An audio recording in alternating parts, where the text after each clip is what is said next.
सरकार को शंका है। इसका मतलब सरकार को शंका है कि पेपर लीक हो चुका है या पेपर को हम लोगों ने बेचा है, अब वो व्हाट्सएप ग्रुप में कहीं वायरल ना हो, इसलिए के साथ अपना यूट्यूब में वीडियो बनाते हैं, ये आपको भी मालूम है। तो मेरा यही सवाल है कि झारखंड में एक तो माहौल देख रहे हैं कि यहाँ की नौकरियों को अन्य राज्यों के लोग लूट कर लेके जा रहे हैं, और आप यहाँ उनकी छाती में चढ़ के इस प्रकार का कार्यक्रम करेंगे तो ये कह सकते हैं झारखंड के गाल पे एक तमाचे कि हम आगामी विधानसभा के चुनाव में बदलाव करेंगे। तो बदलाव कहाँ होगा? चुनाव यानी राजनीति, चुनाव यानी राज्य का विधानसभा का चुनाव, चुनाव यानी सत्ता का बनना, चुनाव यानी झारखंड राज्य की तकदीर को बदलना। तो आगामी जो विधानसभा का चुनाव होगा, इस सभा के माध्यम से उपस्थित लोग संकल्प ले रहे हैं कि उसमें बदलाव लाया जाएगा। क्या लगता है अभी जिस तरह से अलग अलग पार्टियों के द्वारा अलग अलग तिगड़मबाजी किया जा रहा है इस विधानसभा चुनाव में, ऐसे में आप लोग कहाँ तक सफल हो पाएंगे? जी, हम लोग वे लोग जितना टॉर्चर करेंगे, जितना कूटनीति, जितना कंस्पिरेसी करेंगे, जितनी साजिशों को रचने का कार्य करेंगे, हम लोग उतना मजबूत होके बाहर निकलेंगे और अपने आप को ताकतवर बनाएंगे।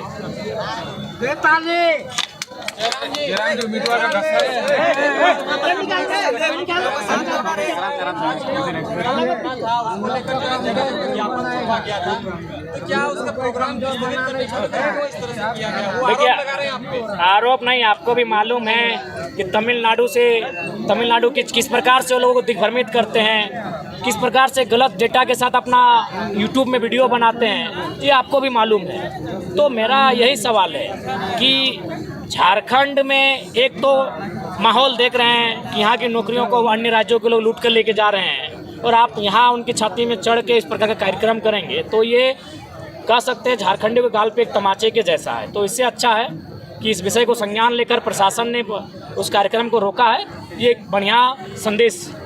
जयराम जी अपने पार्टी से उम्मीदवार की घोषणा कब तक? हमें लगता है कि और 4-5 दिनों में पहली सूची जारी हो जाएगी, उसके बाद धीरे धीरे दूसरी, तीसरी, चौथी, पाँचवीं, छठी, सातवीं सूची जारी होगी। अभी बाहर के बाहरी राज्य के एक नेता है और पत्रकार भी है, वो आपको लेकर के बहुत सारी बयानबाजी किए हैं, आपको अलग अलग। देखिए, सबसे पहला बात ना मेरे पास, हमें अब उतना समय हम लोग का विधानसभा के चुनाव में नहीं है कि एक बाहर का व्यक्ति आता है, हम पे कोई बात करता है, उसके लिए हमारी प्रवक्ता मंडली है, आप उनका इंटरव्यू लीजिए, लाइव लीजिए, वो उत्तर देंगे। आरोप प्रत्यारोप लगातार लग रहा है। आरोप प्रत्यारोप इसलिए लगाया जाता है कि उनको लगता है कि जयराम महतो को कहीं उलझा के रख देना है, तो आप वहाँ उलझ के रहेंगे नहीं। 2 महीने का समय है, 2 महीने में हमको पूरा 81 विधानसभा को कम से कम एक बार टच करना है। हम उसी मिशन के साथ निकल चुके हैं। आपको जैसे सीजीएल का एग्जाम होता है, उस बीच जो है इंटरनेट सेवा को बंद कर दिया जाता है। पहली बार ऐसा हुआ है कि किसी भी इसका मतलब सरकार को शंका है। इसका मतलब सरकार को शंका है कि पेपर लीक हो चुका है या पेपर को हम लोगों ने बेचा है, अब वो व्हाट्सएप ग्रुप में कहीं वायरल ना हो, इसलिए। यानी अगर सरकार ने इंटरनेट को बंद किया है तो सरकार को अपने खुद के कार्य प्रणाली पर शंका है, तभी उन्होंने ये कदम उठाया। किस तरह का कैंडिडेट आप देना चाहेंगे? क्या मुद्दा रह रहा है? देखिए, मुद्दा एक होता है स्टेट लेवल का, एक मुद्दा होता है उस क्षेत्र का, और एक मुद्दा होता है गांव-गांव का। तो इन तीनों मुद्दों को, तमाम मुद्दों को हम लोग एक बिंदु में, एक माले में पिरो कर यहाँ के प्रत्याशी का नाम की घोषणा करेंगे। ये हर एक जगह यही होगा। लगातार 10 दिन का समय देते हैं कि अगले 10 दिनों में हम लोग कुछ प्रत्याशियों के नाम घोषणा करेंगे, लेकिन अभी तक एक भी प्रत्याशी के नाम नहीं। देखिए, सबसे पहली बात है, नई पार्टी है, सबकी नज़र हम पर है, हमारे प्रत्याशियों पर है, तो इसलिए हम लोग को अभी थोड़ा कदम फूंक के रखना है। हम लोग अभी समन्वय समिति की बैठक चल रही है, उनको समझाया बुझाया जा रहा है।